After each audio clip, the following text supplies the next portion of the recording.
Hey guys, welcome to another episode of Genuine Chit-Chat. This week I'm joined by Aidan Rosewell. Now, Aidan is the host of two podcasts. One is called Room, which is a fictional interview podcast, and I think the first couple of episodes are coming out soon. And Days of My Life podcast, which is an audio drama, but it's like an autobiography of Aidan's life, and some of the things that he's experienced are crazy.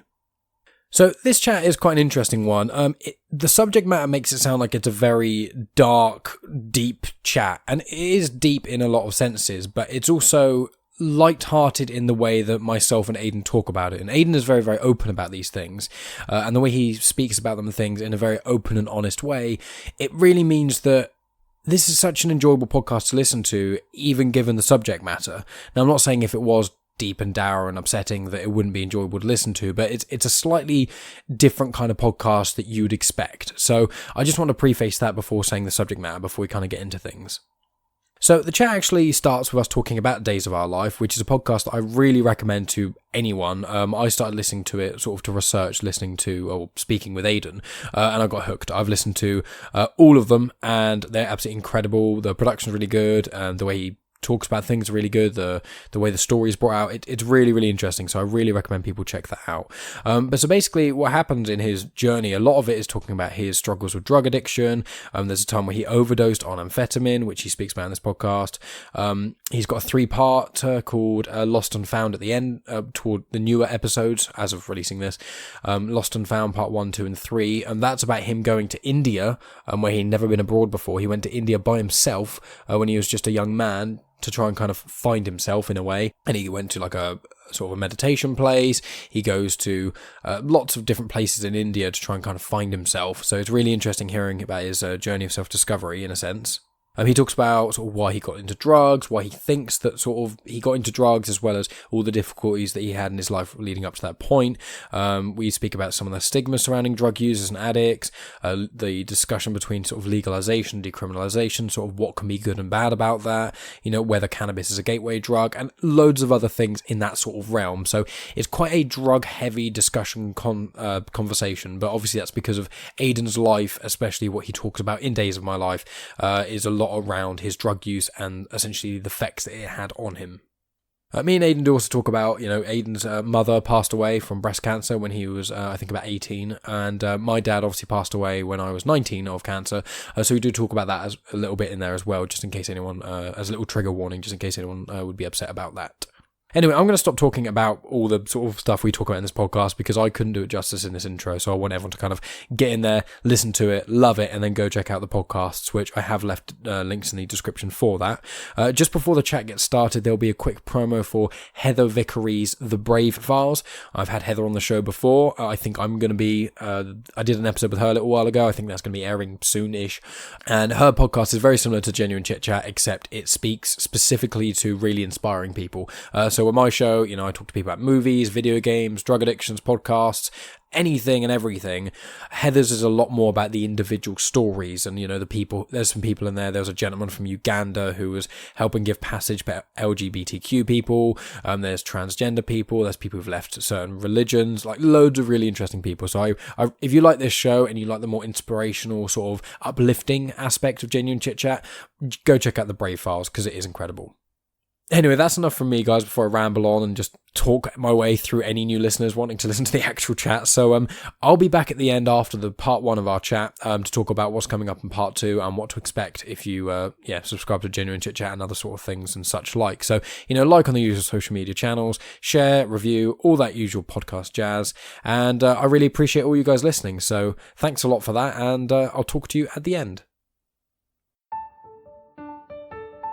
This is Heather Vickery. I'm the host of the Brave Files podcast.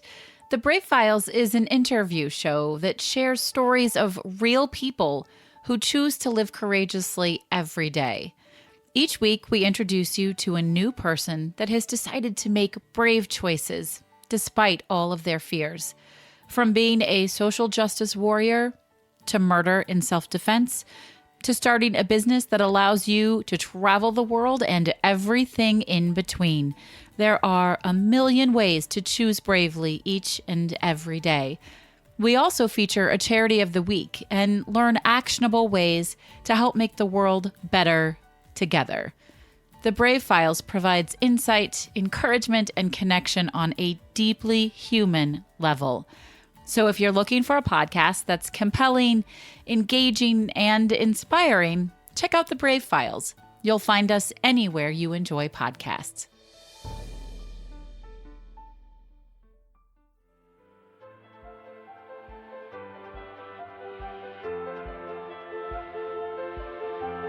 Welcome to Genuine Chit-Chat, where we have honest conversations with interesting people. And I'm your host, Mike Burton.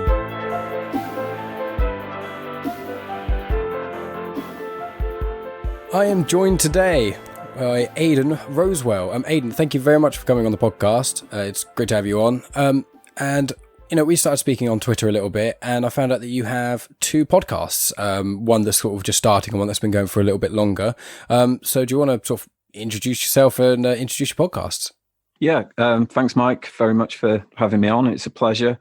I've got two podcasts. One which is more established, which is called Days of My Life. I suppose I describe it as a sort of drama, autobiography / memoir. It's drama in the sense that it contains drama, but it's all true. Everything that happens in the show actually happened to me. Personally, it was a very therapeutic experience. It's the first time that I delved into doing podcasts and putting audio out there. It all came to me in a moment. Last summer before, I'd been listening to podcasts for a long time and enjoying them. And I thought, that's something I want to do. So I think there's about 14 episodes out, something like that. And it kind of starts in the 1990s on the day that Princess Diana died. That was a kind of turning point for me in my life. I overdosed on drugs. I fell out of a car and sort of passed out and was abandoned by the people that I was with. And through a really nice sort of act of kindness, this guy kind of came and scooped me up, found me by the side of the road, took me back to his house and sort of nursed me back to life a little bit. I managed to get back to my house and was kind of feeling horrendous. I'd basically taken about 8 grams of amphetamine by accident. I thought I was taking took about 1.5 to 2 grams of what I thought was amphetamine. It was actually base amphetamine. So it's like much, much stronger. Before it gets cut and things like that. Yeah.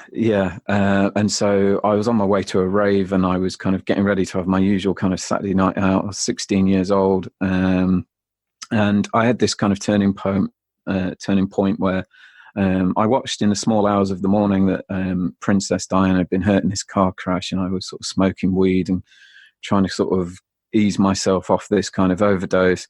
And I was like blacking out and waking up, smoking bongs. And then the news changed to Princess Diana, not injured. She's now dead. I had this moment where I was like, God, that really is like a terrible thing to happen to someone. And I thought, I don't ever want to end up like this again. I don't want to be sort of left by the side of the road. And I was involved in lots of kind of dodgy groups and not gangs, but kind of networks of people where I was sort of supplying drugs and sort of dealing drugs a bit to try and fund my own drug habits. And also a big part of the show is my mum, who died of breast cancer. I sort of quit that kind of lifestyle to spend time with her before she died. So that's the beginning of the episode, and then it goes all the way through kind of stuff in my childhood up to I'm 22 years old, and I end up having this kind of epiphany on a beach in India where I realised that there's something within me that I perhaps been running away from and hadn't been like harnessing. So I like to think that it's a little bit of a journey. It's been reviewed by a few people. One of my favorite reviews of it is it's drip feed depression, which when you put stuff out there, it's hard, particularly when it's you and other people get to listen to your life. But I saw that review and I thought, well, yeah, it kind of was. So it's a bit of a challenge for me because as I've done them, I kind of days of my life, there's only actually maybe one or two episodes that I listen to and I think, oh, I really like that episode. Some of them, I think they were just kind of therapeutic for me to get out there. But it's got a small kind of fan base and people have messaged me and said some really nice, kind things about it.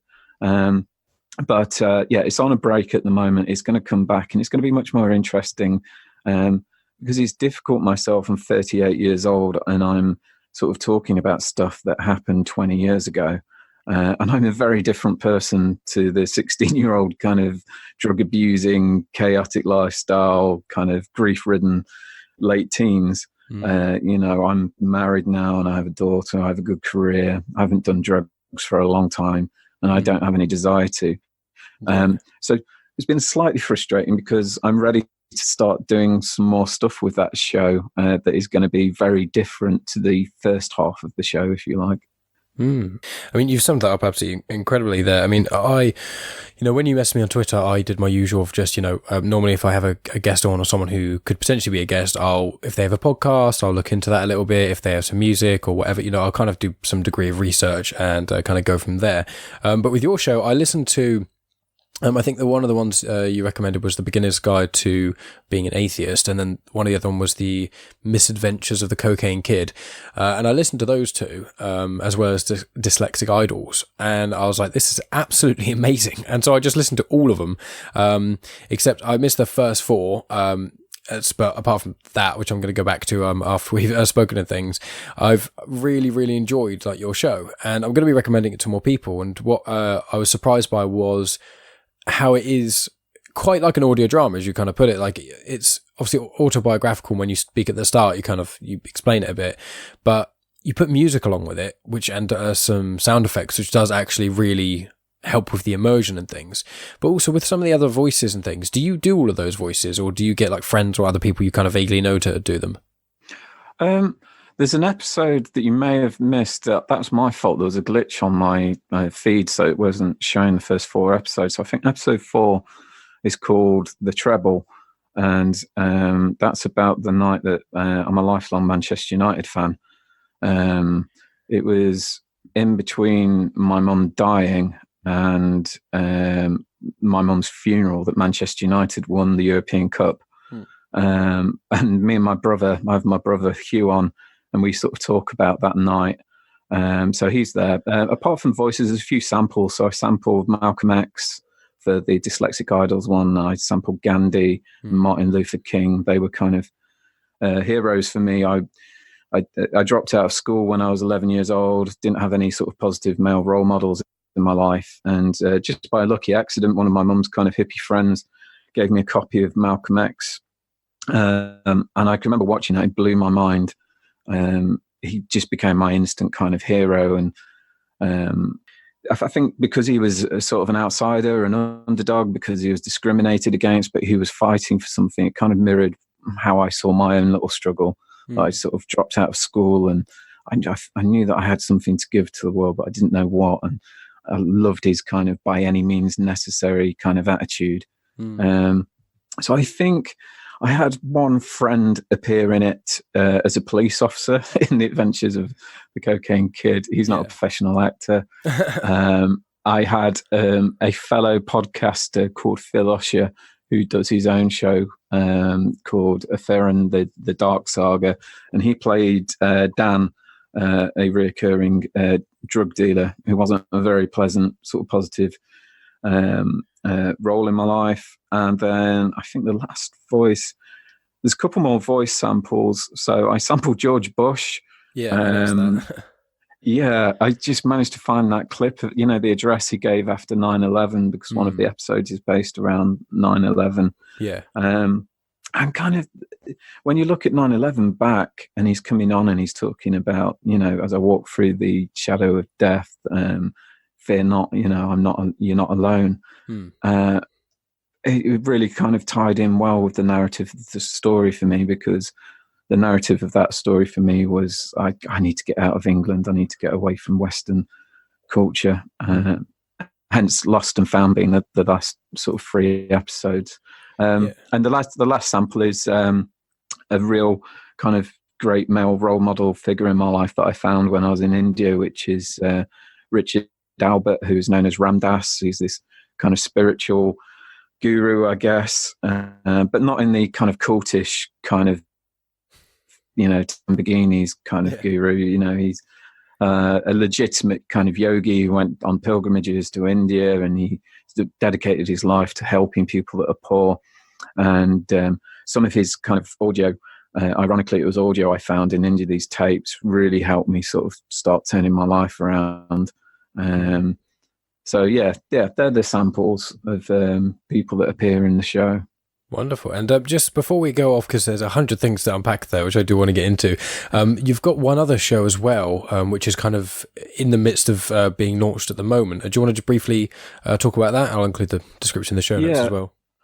So the new fiction podcast, it's going to be launching in November 2019. There's a small trailer out as we speak. It's going to be a fiction show, and it's a bit of a mess of stories. There is a very small narrative, being that I play myself. I'm this person who's locked in this room that is floating just above the planet Earth. I don't know why I'm there. I don't know how to get out. I don't know what reason I am there for. And people appear in this room. So Joe Brogan, who's obviously everyone knows, who we're talking about there, he appears and starts trying to do his podcast, and we sort of have this story that I hope kind of leaves people entertained. We're going sort of 10-minute journeys. So that's the basis of it. That really, it's very lazy writing, Bunny. I realised that I didn't want to write any backstory or anything. I just wanted to give myself a situation where I could write characters that had a lifespan of around 10 minutes. And in that 10 minutes, I can do whatever I want with them. And then when I'm finished with them, I can just kill them off. And that felt like fun to me, and such a good thing to do after days of my life, because it's a nice distance to go into the fictional world from the very real world of my life. I was going to say, the two podcasts are quite ironically, the one that is fictitious and the one that is real. It seems like the stand is to swap them, because obviously you've got an audio drama, which is a true stories, autobiographical, and you've got an interview show, which the interviewees are fictional, whereas obviously normally it'd be the other way around. Most people's audio dramas are fictional and most people's interview shows are real people. So it's quite interesting that you kind of flip those round. Yeah, I wanted to play. I wanted to play with the ideas of, what would I do if I was stuck in a room and this person just appears there? Like, what would I do with them if I didn't know that they were about to appear? They didn't know, and we had 10 minutes together. What could we explore in 10 minutes? So not all of the episodes follow that kind of interview path, but they're kind of, some of them are just sort of monologues, and some of them are like Rocket Girl, for example, is just this kind of young woman who's kind of talking into a dictaphone to her parents. She's going out to do something, to explore something, and the tale kind of enrolls in sort of 10 minutes.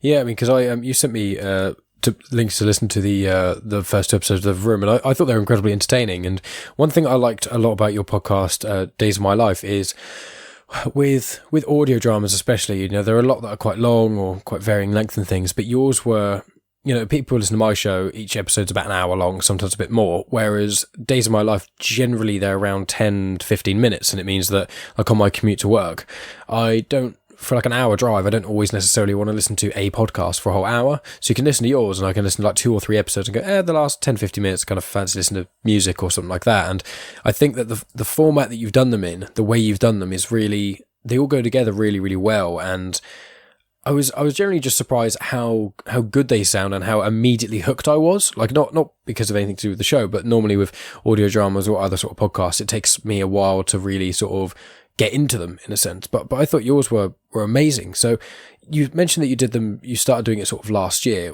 Was there something specific that kind of triggered it? There was like an event that triggered you doing it, or was it just kind of in the background? Because you mentioned it slightly earlier in the chat. Was it something that was kind of in the background a little bit for a while, and you just kind of finally brought it forward last summer, or was there something else? I think really it was in a moment. for a long time, because of anyone that listens to the show will see that I had a lot going on. I was a kind of teenage carer. My mum died. I dropped out of school. I had quite prolific drug use. So even now in my 30s, some of that time was kind of just a bit hazy in the back of my head. And I would kind of find myself sort of ruminating on it and thinking about it. And in this moment, I thought, the best way to kind of get this a bit straight for me would be to try and map it a little bit. So, I know it's a cheesy line, but that show really helped me more than it probably will help other people, because for me now, I've stopped feeling that way about my past. And I think, oh, right, it's there now. I can press a button and I can hear what that day was like in my life, or what that time in my life was like. So it helped make it into a kind of linear thread rather than a kind of collection of thoughts. Because often, with trauma and drug abuse and things like that, the challenge really is to integrate all of those things into one kind of comfortable state. And I think still, even a couple of years ago, I was feeling like I was two different people or three different people, that there was that part of my life that I didn't really like to think about that much, because I'm like, I'm not there now. But I realized I needed to go back and I needed to kind of name some things and get it out there. So, like I said, it's very much for me. If other people get something out of it, then that is wonderful. And it's nice to hear that you're entertained. And the last thing I'd say is, absolutely, the idea with Room podcast as well is to do 10 minutes. I thought about this a lot, and maybe it's me, my attention span, my kind of, I try and make shows that I would want to listen to. And there's some great audio dramas out there that I could list off that I really like. For me, 20 minutes is the max that I can fully give to an audio drama. If I go to an episode and it's an hour long, I think I'm probably not going to listen to all of this at the moment. Yeah, it's quite a big ask in a sense, because obviously generally you want to be able to stop listening when the creators want you to stop listening, rather than you listening to it. If it's an hour long and you listen to half of it and then you stop and then you go back into it like a few days or a week later or whatever, and then you've kind of half forgotten what the first half is, it can kind of throw you off a bit. But what you did with Lost and Found, which is the 3-part most recent episodes on Days of My Life, it stops at certain points. So it's very easy to, when I was listening to it, to compartmentalize each part by part. So it was very much in my head, the journey was in sort of 3 parts. So I found with the way you did that was incredible. And I found that if anyone's going to listen to the show, I obviously recommend listening from the start and going through all of them. But the Lost and Found, not only was it thrilling the whole time, but one thing I liked about your show, and it was especially heightened in Lost and Found and Dyslexic Idols, was that they're the episode names, was that, for listeners, obviously not you, Aidan, I know you're aware of these, but the perspectives. You brought forward perspectives that obviously everyone lives their life differently and has different reasons for doing X, Y, Z, but obviously what you speak about in Days of My Life is obviously you're struggling with drug issues and with your mother passing away and lots of these other things, and it's that journey to kind of self-fulfillment in a way. And with the Indian one, where you went to India, it was hearing your rationale was very, very interesting, especially because, you even mentioned going to, was it a monastery or was it some sort of meditation? It was an ashram. An ashram. Yeah, it was an ashram. There was a guy called Bhagwan Das and a few other kind of famous kind of yogi kind of spiritual people. And yeah, as the episode described, it wasn't the right place for me. Yeah, and you found you're further on down the line. I found that was really interesting because a lot of people are like, I want to go self-fulfillment, and a lot of people would think, go to an Eastern culture, go to some sort of meditation retreat for 3 weeks, saying namaste a lot, and then you'll be fine. Well, see, you didn't find that, and I think that's really important for people to realise that there's not a one-size-fits-all solution to people's problems, and that's what I think Days of My Life does really well. When I was in India, I used to call them phony holies. So you'd meet, there's a woman that stands out in my mind that I tried to kind of do the voice for, this American woman, and after sort of sitting in this kind of meditation circle and stuff and talking to her, it was clear to me she was talking to me, and she was like so blissed out and so kind of high on this escapism of like, we're here. And I was like, yeah, but wherever you came from still exists. And that's what I'm thinking about, is how do I go back? How do I go back to England and kind of face all of the streets that I grew up on, my family, my friends, my future life? How do I face that with some kind of hope and some kind of optimism or some kind of faith or strength or whatever you want to call it? But it's still there now. You can go to Thailand and you can go to India, and all those guys now that were there now, they're all back in England, and they're all life coaches, and they're all yoga teachers, or intense vegans, or not I've got anything against vegans, but there's they've kind of tried to make it into a business now, and they've tried to sort of transport that Eastern culture and the kind of the wisdom that they learned, and then try to make it into a business, which to me is like, well, that shows the point, of what I got from over in India was I was struck by poverty, and then that made me really go, right, that's the thing, that there's people in this world that don't have an opportunity, and I have got an opportunity. And that was way more profound than any kind of spiritual practice or, meditation or fasting or anything like that.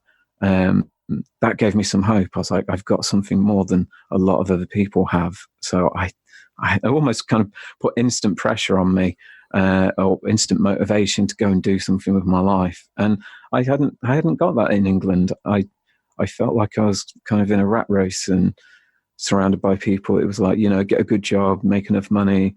And I was like, there's got to be more to life than that. And thankfully I found something like that in India. And I think it mentioned in the podcast briefly, but how long were you in India for in total? It was around 6 months. Oh, wow. Okay, I didn't realize it was that long. I said, oh, that's insane, as in a good way.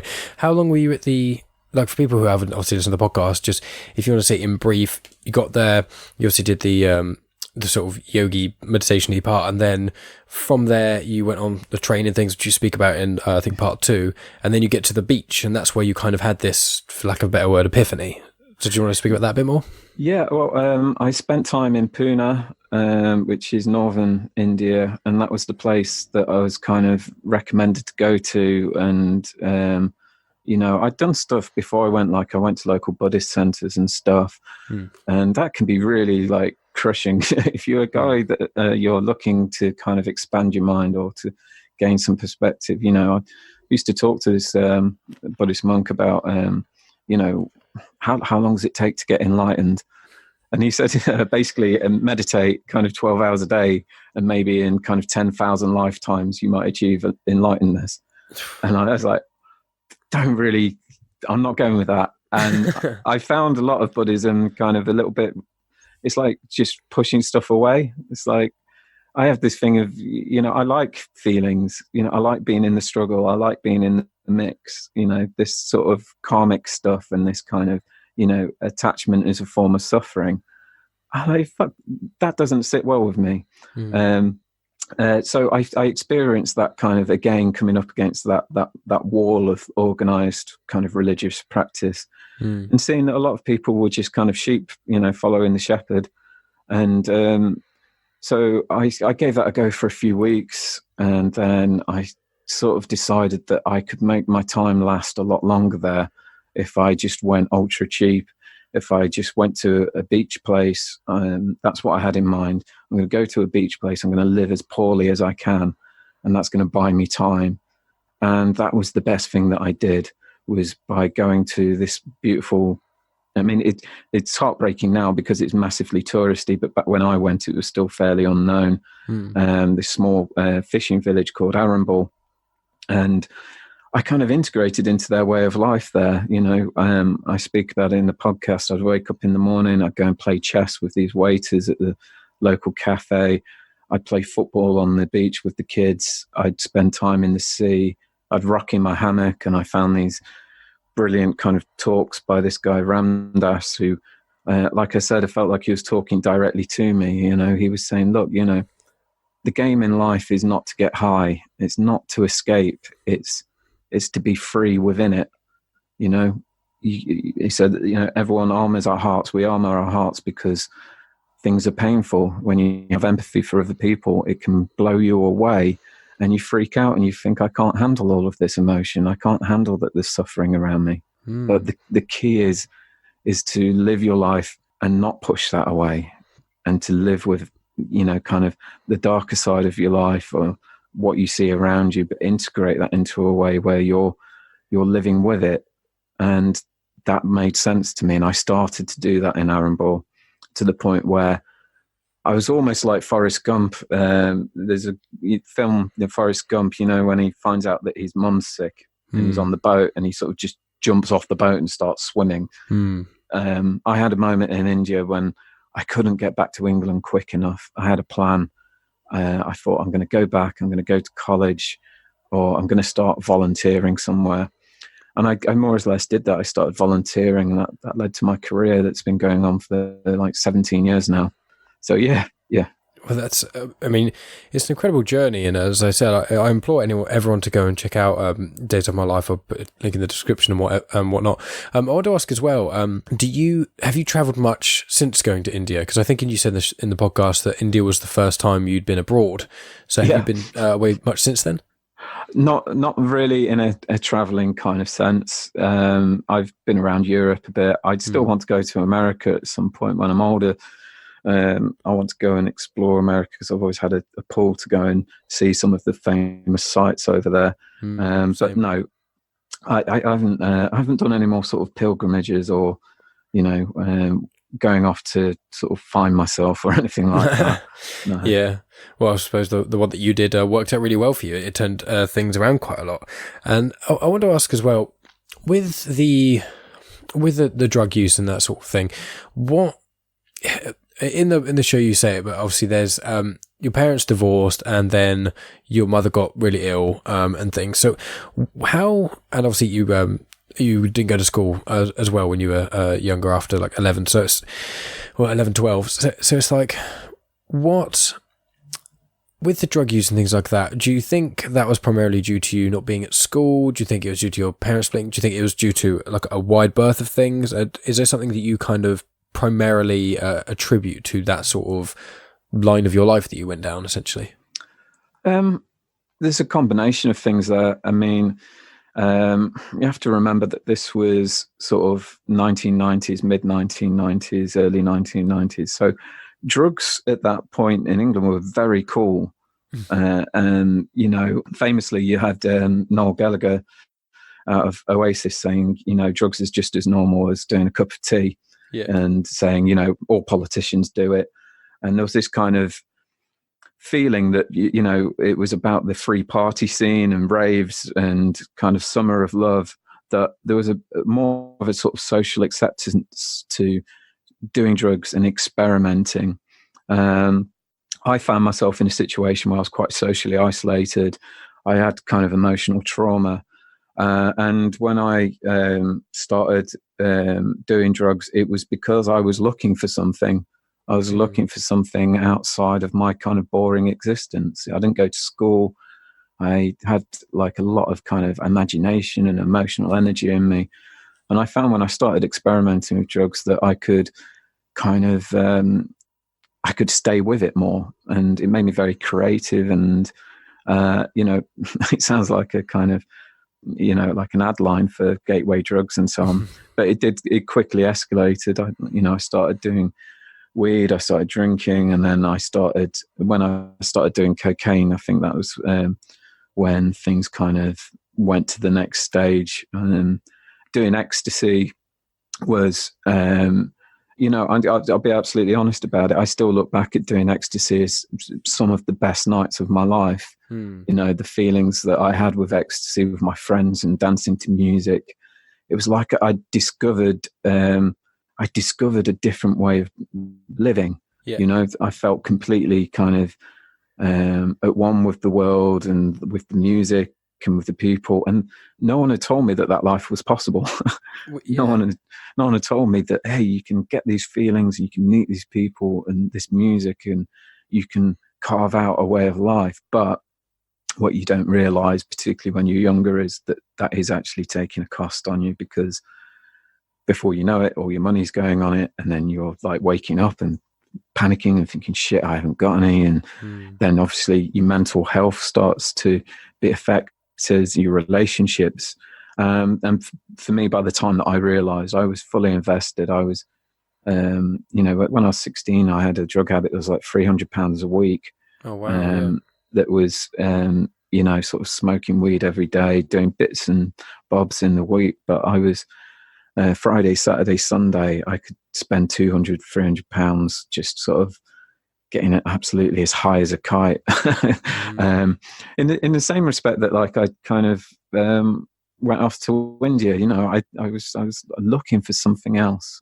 So I guess there's a few factors there, if you're in emotional pain, you look for a way to get out of emotional pain.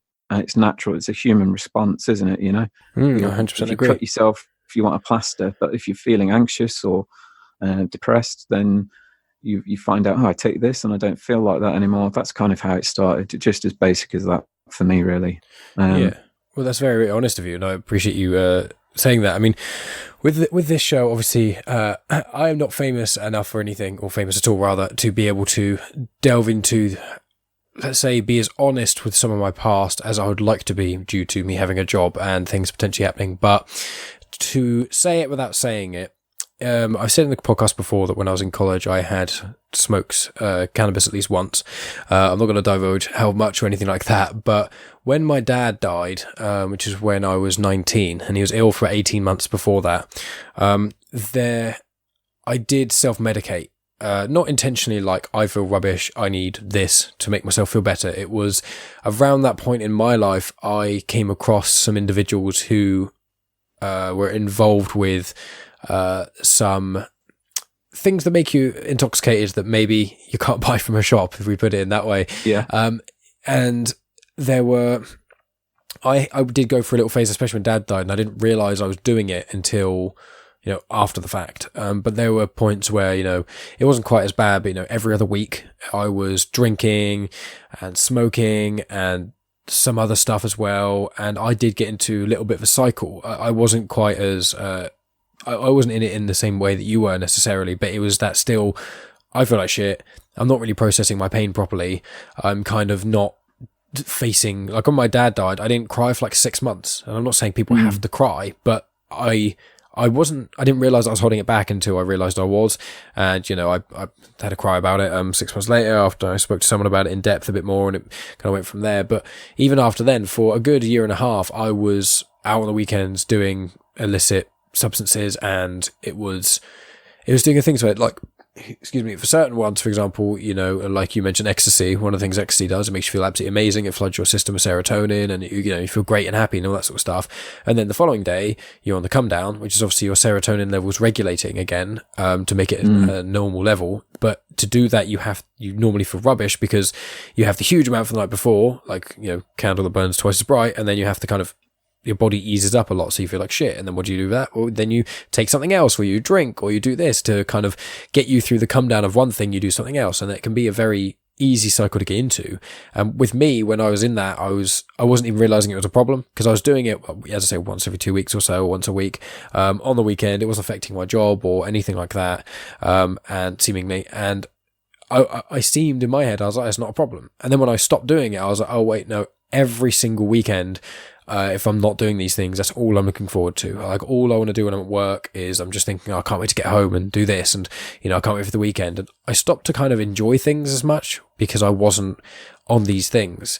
And it's a very easy cycle to go into. And I feel like, especially individuals who are more economically vulnerable or emotionally vulnerable and things. I mean, my dad passing away was awful, but apart from that aspect of my life, I was generally, in air quotes, normal.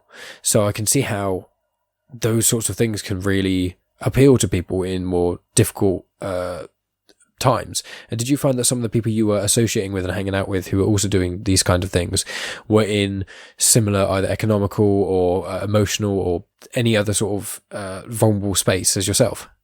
It was kind of hard because I was in a group of people and then sort of other broader groups of people, and I always felt this kind of dirty sort of shame that I never tried to let on, really, that I knew that I was like fully addicted, and that this was my way of life, and I was terrified in a lot of ways because I thought I can't see how I'm going to stop doing this. So it used to be quite annoying to me that I'd meet other people who could just sort of recreationally use drugs and then sort of continue with their lives. To me, it had become my life. It was out of control. You know, that's the nature of addiction, is when, you know, you can't control your behavior. That's the place that I was at. And I kind of knew that very clearly. And I thought this is going to be quite a long-term battle for me. I mean, thankfully, you know, I haven't used drugs for a long time. I don't really drink that much anymore. But it took me a while to get off. I think the sad thing is through that group of people, I know that there's some of those people that did get stuck in and did carry on, and they did develop mental health problems, proper, you know, psychosis, and not the inability to actually hold down a job or relationships. I always, despite how hardcore I was, I had this kind of burning drive because I knew that I was fully in the grips of addiction. I was like, this isn't going to beat me.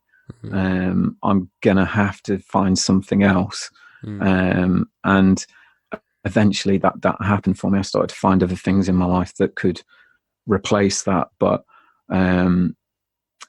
it's kind of bittersweet, because despite being able to describe them as great experiences, ones that I probably wouldn't change, I also realized that I missed a lot of normal life and a lot of kind of normal relationship kind of stuff, or building for the future. But at that time, you know, my personality was very much this kind of, my number one thought was, you know, I don't want to be in pain. So I'd probably shy away from kind of normality in you know, structure and routine. I was very much a kind of, you know, fuck off. You know, I'm going to do this. I'm going to do this my way. You're either with me or you're not. You know, but if you're that kind of guy, you don't really attract people that are going to be helpful or in it for the long term for your benefit. They're not really bothered about you as a person. You know, there was a lot of networking and kind of, I'll sort you out, you sort me out, and you know, this is all about keeping the party going. And when you decide to leave the party, you kind of say goodbye to most of the people that you know in that scene. Yeah, I understand that, and it is one of those things as well, because looking back, to draw parallels with a degree of my life, is that when I was younger and when I was doing these sort of, you know, these things along with drinking and smoking and everything else, it was, the nights were undeniably, like 99% of them were undeniably incredible and loads of fun, and you know, you have a great time. But I'd find a lot of the time I would just forget that, like 98% of them the next day, because it would be like, when you're on, it's like when you get really, really drunk, if people haven't indulged in the other sort of less legal endeavors. When you get really, really drunk and you have a great night, a lot of the time you're like, yeah, that was really fun. Yeah, what'd you do? Well, I can only remember up till like 9:30, maybe 10, and then I can't remember anything. And I was apparently up till 3 a.m. And I found that almost every one of those experiences were like that. I can remember like little snippets, bits in here, but most of the time, the next day you go, that was a great night, yep. And then by the afternoon, you've forgotten everything. And I found that was a part of it, where I was having like loads and loads of Fridays of my life, basically just not really remembering anything. Just, oh, yeah, cool, I'm having fun, spending loads of money, not really doing anything in particular, just getting mullered and kind of, I don't know, wandering about or doing this, that, or the other. And it's a weird one. It's when you get out of it, I kind of find it like, with a lot of things, like I was eating healthily in a weird way, because obviously you look at it and you go, why doesn't everyone always eat salad and just eat really nice things all the time? Because it generally does make you feel better overall. But it's those when you eat fast food or whatever, it's while you're eating the fast food, it feels good, even though you know it's bad for you and it's bad going long. And I was trying to explain this to someone the other day when they said, "Oh, I don't know why anyone would ever take drugs because obviously the risk and this, that, and the other." And I was like, I know what you're saying, but you drink alcohol, so immediately that is a drug. Just because it's legal doesn't mean it's not. And I was like, we know when you have a drink and you're on a diet, you have a drink, and then there's that part of you that just says, "Nah, you can have a burger. Nah, fuck it, just go have a big kebab and stuff." And most people, when they're drunk, do have that sort of fuck it attitude. And I was like, what happens a lot of the time is you have a couple of drinks and then someone offers you this, that, or the other, and then you're like, fuck it, I'll just do it, even though you know you shouldn't. But in that moment while doing it, it feels good, even if the rest of the time make you feel worse. And it's a really weird state to be in, if you see what I'm saying. Yeah, I mean, well, I think what you're describing really is what's wrong with the way that drugs are consumed in Britain. And the way that they're portrayed, because that's exactly, again, it's like the poster ads against drugs. I can remember the first time that I took ecstasy and it feeling like a kind of biblical moment in my life. And I'm like, everyone's saying that I shouldn't do this, but yeah, it feels great. I'm having the best night of my life. Yeah. I'm connecting with people in a way I didn't know possible. And really, the fact that it's naughty or wrong or illegal makes it into more of a thing. People would be less interested in doing drugs if they were available from your local shop. If at a certain age you said, "Listen, I want to experiment with my consciousness, I want to take things that are going to alter my mental state." And they said, "Okay, yeah, you can do that. It costs this much. But by the way, because of your age, because it's the first time, we have a professional person who's going to sort of do it with you, who's going to talk to you about it." That's what I think some drugs should be like. Certainly LSD, for me, that was a big changing point in my life. I was lucky enough to have a group of really cool friends, and we all dropped together and we did it in a country park that we knew and we felt safe, and we went on massive kind of adventures inside our minds, and it was completely safe. We didn't hurt anybody, no one died, and we came down together sort of smoking weed, and it really helped us bond. It helped me look at the way that my life was. And but I think ultimately, with drugs get boring after a while, and you start to think, why can't I have that in my life without that? And that was what sort of started getting me away from drugs. Was I started to think, I think that this is in me, and the drugs are helping me get to it. So why can't I get to it without the drugs? And that kind of became like a challenge, or like a quest to say, how can I be that guy? When I used to do cocaine a lot, I used to I was like a WWE wrestler, coming down to the ring. Yeah. That kind of confidence that they have on the way down to the ring.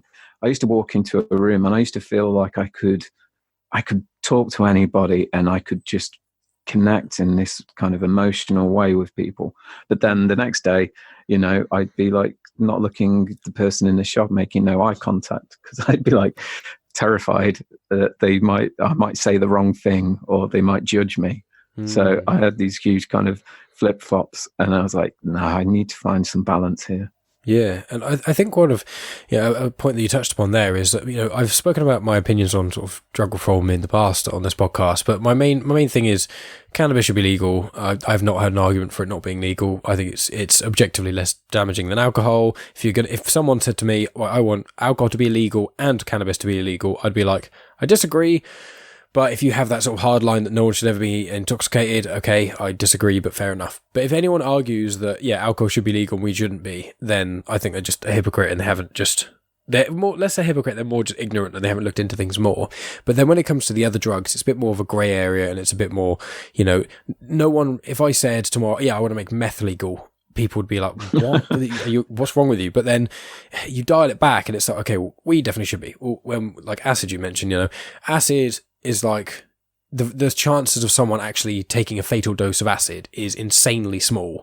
Same as with mushrooms, is that the main ways, I'm kind of starting to say loads of different things at the same time, but basically for all drugs, the risk is mostly there due to its legal form at the moment. So I've pitched this kind of rhetorical idea to people before, in a sense, which is, if you ask people, do you want heroin to be legal? And people go, or decriminalised. People go, no, it's bad. So, okay, first of all, I don't believe drugs are good or bad. They're, kind of like a car. You can murder thousands of people with a car driving through crowds and things, but that doesn't make it bad because it has loads of other good practical uses. And drugs are in a similar way, like alcohol is in that camp.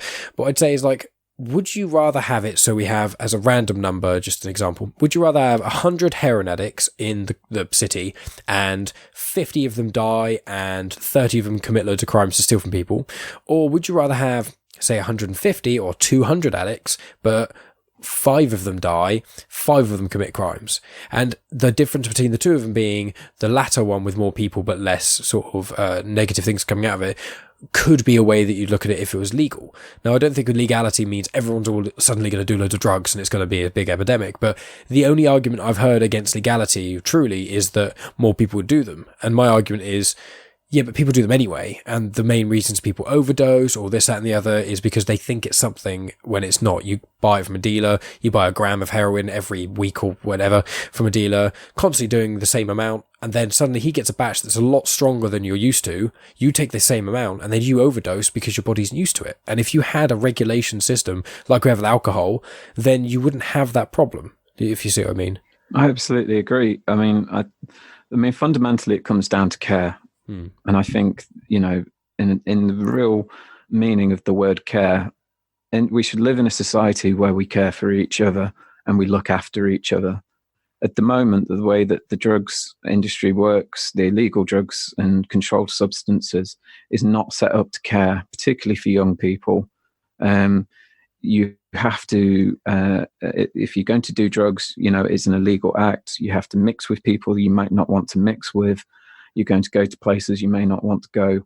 And what you're talking about there, which is harm minimization or harm reduction, to me, that's the wrong way of looking at it. There shouldn't be any harm, I agree that, smack shouldn't be legal. That's a clear one. But cannabis, from every point of view that you look at it, I don't smoke weed anymore because I don't want to, because I don't find it. I don't find that it is complementary to my life. I'd find it a negative in my life. But from a scientific point of view, it has a lot of benefits. The problem goes, and I've seen this firsthand in my professional life, is where you get young lads and young women who will sort of try weed and they'll get an extremely strong strain of cannabis and it will absolutely wipe them out. I've seen them go from kind of normal 16, 17-year-olds to drug-induced psychosis. And that's something that they're going to struggle with for a long, long time. If you look at all of the more progressive modern places like California and Canada, they're making cannabis legal because it's taxable. It's not a drain on in terms of intensive farming for it to be grown. I'm not an advocate for smoking cannabis, but when you compare it to what we have in existence at the moment, it's not careful at the moment. We're not taking care of people, particularly young people that start out with drugs. Because me, myself, I started smoking weed and that did lead me to try other things. If I'd grown up in a place where there was a cannabis shop down the road, I probably wouldn't have. That's just my take on it.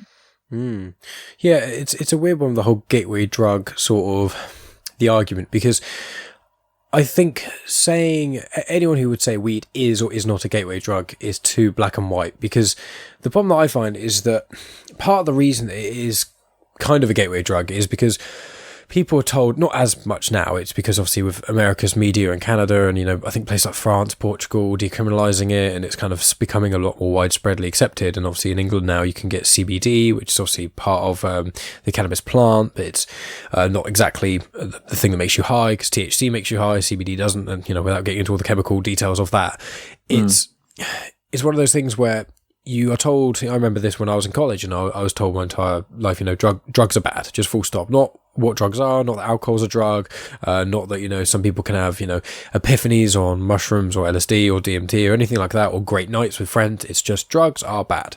And then when I was in a state where one of my friends tried smoking cannabis, and then I tried it as well because they tried, and was like, this is actually not what you think it's like. And then you do it, and because I've been essentially lied to my entire life, then I do it and I go, oh, this is fine. Okay, I'm going to keep doing this. And then someone offered me, you know, something else when I was younger, you know, amphetamine. And it was like, well, I don't necessarily know all the ins and outs, but you can look online, but everything online is all so heavily negative. Then you get really, really drunk. You try it as a one-off, just as, you know, a lack of judgment call, whatever, once when that happens. And then, well, you've done it and you're like, okay, well, I looked online and read all these things that everyone was saying, if you do speed, it's bad, and you won't be able to ever sleep ever, and then your teeth will be chattering, and everything will be awful, and blah, blah, blah. And you're like, some of these things are technically true in some ways, but like you do it, and it's like, oh, this is just this thing, and it feels like this. Oh, it's another thing I've been lied to about. And then eventually, especially when you're a teenager, you're a lot less, you haven't got the thing to hold back your impulses as much. So you get more drunk around these people who are doing this, that, and the other, and they offer you other things, and then you're like, well, these other things I tried weren't as bad, even though I've been told they were. And then you do them, and it's fine. And, you know, I've done a variety of different things, and from different sort of groups of the illegal substances, and they're all very, very different. But they are all under this blanket of drugs are bad, and they're all bad, and there's nothing else to them apart from being bad. So when you get these young people doing them, and they realise, oh, I did it once when I was drunk, and it actually was really cool, what else are they lying to me about? And then they don't listen to anything else. They won't, if you tell someone something is purely negative, they do it and it's not, they won't listen to your opinion. If you're honest with them and say, look, it is bad and good, because there are bad parts to it and there are good parts to it, like they do with alcohol, it's a lot easier. And one other quick thing I will say is, when I was in college, it was easier for me to get cannabis than it was to get tobacco, because tobacco is regulated. Yeah. So trying to get tobacco when you're under 18, especially, you know, when I was in, this was like, you know, mid 2000s, and it was like, oh, trying to get backy, it's impossible. We had to ask people who are older than us or whoever to try and get tobacco, but we'd get weed easy because drug dealers don't ID you.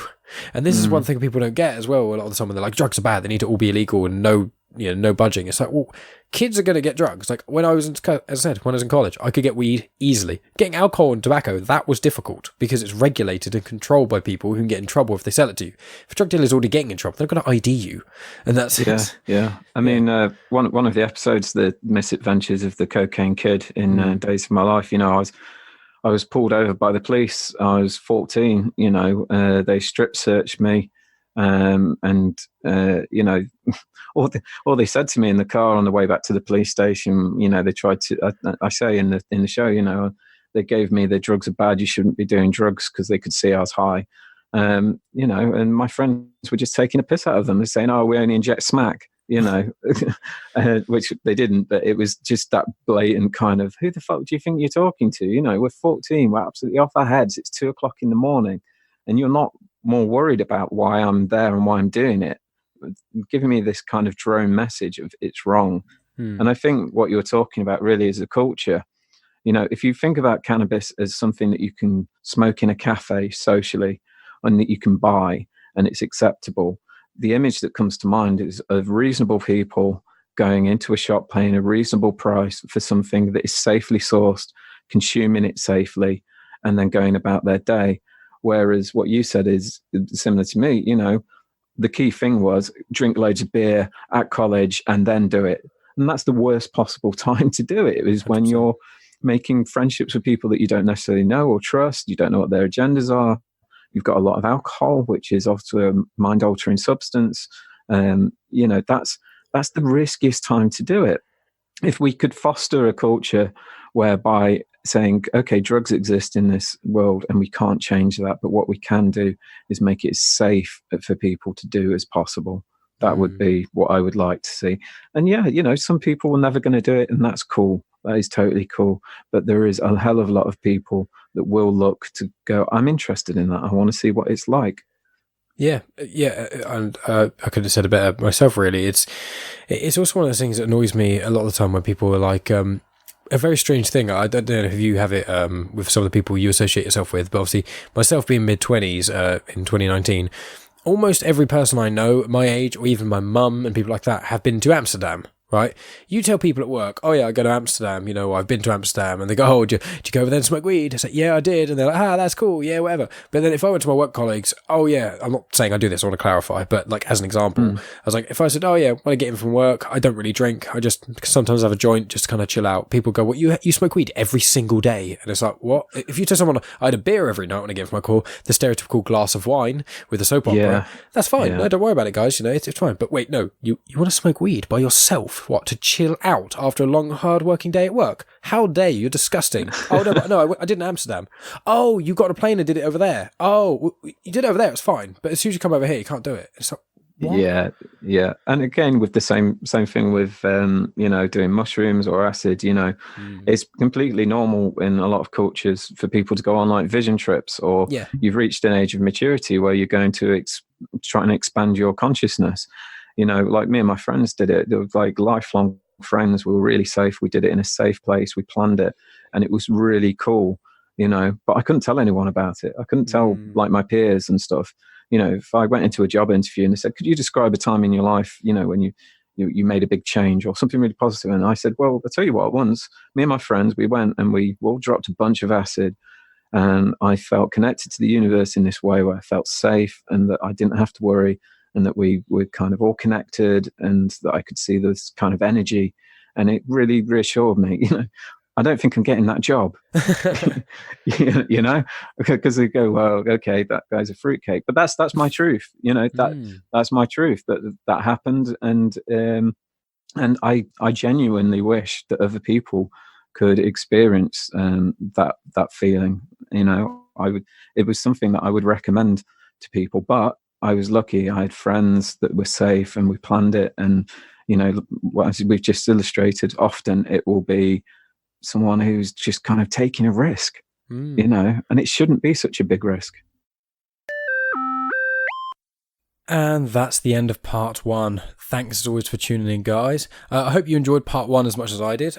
Part 2 will be out next week, where the sort of discussion regarding drug reform and addiction continues. But then we also talk about spiritual and religious beliefs, some of the issues with mainstream's religion.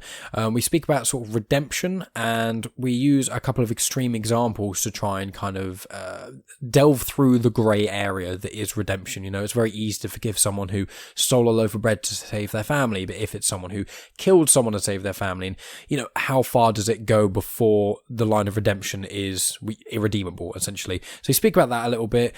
We speak about sort of addicts again. As I said, it kind of comes back and forth between drug addicts and other subject matter. It kind of, that's a central point to this discussion.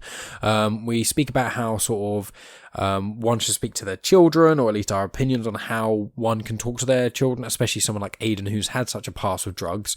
Some of the issues today with uniqueness and normality, the transitional phase that society is in, and loads of other things. So that's what you've got to look forward to if you tune in next week.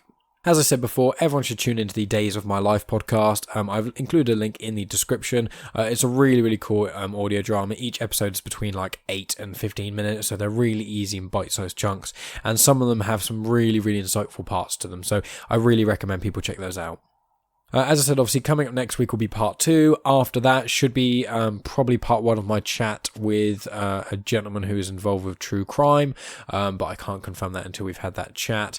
I've also got a chat due with an author, and then I've got a few more lined up in November with other podcasters and things. So I may see if I can get Reese or Josh or one of my other mates on, because I haven't had a mate on this, like a obviously Tony Farina is, I'd consider a friend of mine, but I who was last week, but I mean like a long-term friend of mine who lives nearby, who I chat with in person, because obviously listeners may be able to hear, the majority of these podcasts are done over Skype or Zoom or whatever, so the audio quality isn't as high as it is when I'm doing the podcast with people in person, but that can't be helped.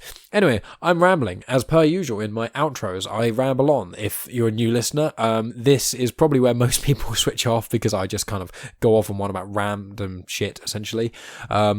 This time I'm not going to too much, because girlfriend's at the gym at the moment and I'm meant to be doing all my podcasting stuff quick quickly, just so we can have a day to chill.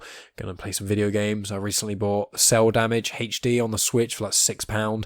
I got Jedi Outcast on the Switch as well for like £8, and we bought Crash Team Racing for 25 quid. So we're just gonna play around with all of those. I mean, Cell Damage is a game from my youth, as is Jedi Knight. Well, obviously Crash Team Racing was as well, but see, rambling. If you really enjoy the show, I'd say go back and check out some of my previous episodes. There's a wide variety of things I talk about. You know, I've had other podcasters on. I've had conversations just about movies. I've had ones all about video games.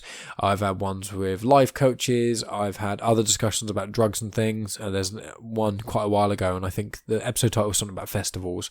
I think it was around episode 30-ish, and I speak about some of my opinions on drug reform there as well. So if that's something that interests you, make sure you go back and check out that. I've had so many different people on here now, it's kind of hard to kind of, generalize, but I've had a Magister from the Church of Satan on. I've had a blind filmmaker called Goff. He's been on twice, or technically 4 times, because I've released 2 separate episodes, part 1 and part 2. I've had so many different guests on there. What I've started saying is, not very many people listen on YouTube, and that's fine. I only put on YouTube just to have another avenue, even they get like 2 or 3 listens per video. But what I would say is, on YouTube, I put things into playlists. So I kind of organise them. There's ones that are just funny ones. There's ones that are more science-based ones. There are ones that are more movies, ones that are about entrepreneurs and things. So I try and kind of keep them on YouTube in the playlists. So if you're someone who wants to keep listening to Genuine Chit-Chat, but you're not really interested by everything, and you don't want to trawl through every episode and read every single description and things, then you can do one of 2 things. You can go on YouTube and check the playlists, or you can message me. You can contact me on Twitter, Instagram, or Facebook. You can send me a private message or a public one and just say, hey, listen to the show, really like it. I really liked this episode and this episode. Do you have any others that are similar to this, or any you'd recommend? Or even just hit me up and say, look, I like these 5 things. Does your podcast have any of these? And I'm more than happy. I will respond to anyone who gets in contact with me. So, that's it from me, I guess. But I really appreciate anyone listening to the show. I appreciate even more so anyone who listens this far in, because I know that I just go off on one about rubbish stuff. So, the fact that anyone wants to listen to me have these conversations with interesting people makes sense, because all these people I speak to are far more interesting than I am. But the fact that you'd listen to the end just to see what else I have to say, it does mean a lot to me, So, share on social media if you can. Tell your friends. Find some episodes in the back catalogue. If there's people who aren't even into podcasts, maybe Genuine Chit-Chat is a good way to get people into them, because there's such a wide variety of things. I'm sure there's an episode for everyone, really. So that's gonna be it from me now, guys. Thanks for listening to me ramble and rant on. I'll be back next week with part 2 for Aidan Rosewell, and pronounce his name badly right at the end. Nicely done. And thanks, guys. I really appreciate all of you, and I hope you all have great weeks.